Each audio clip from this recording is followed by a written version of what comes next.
13 декабря, как только в паспортный отдел паспортно-визовой службы МВД Абхазии по Галскому району были доставлены принтеры, персонализаторы и расходный материал, возобновился прием и выдача документов видов на жительство и паспортов гражданина Республики Абхазия.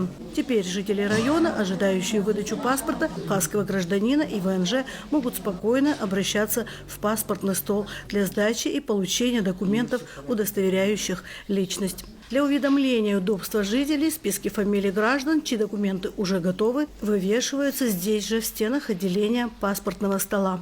Как отмечает начальник паспортного стола по Галскому району Эльвира Аржба, за период с января по декабрь 2023 года выдано 3084 вида на жительство и 51 паспорт Республики Абхазия. Работа паспортного отделения по Галскому району осуществляется в обычном рабочем режиме с 9 часов до 18 часов. Наплыва граждан пока нет.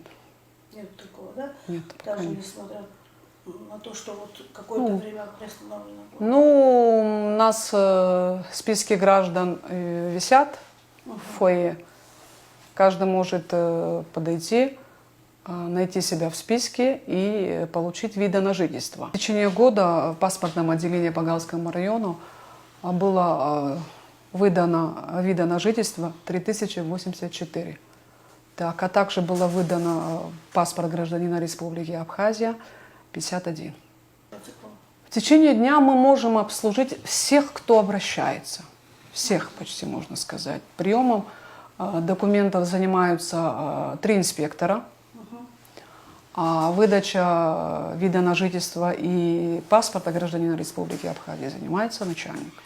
Если говорить о порядке выдачи ВНЖ, замены и получения паспорта гражданина Республики Абхазия, он не может длиться больше 2 месяцев с момента подачи соответствующего заявления на получение документов, удостоверяющих личность. Но из-за модернизации паспортного управления в целом оформление и выдача документов были приостановлены.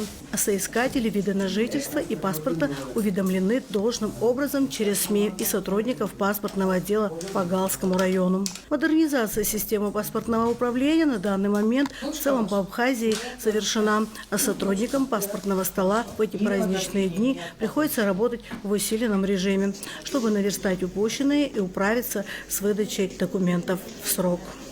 Анжела Убилава, Тея Басария, Борис Цацу, Батубиблая, Гал, Медиа.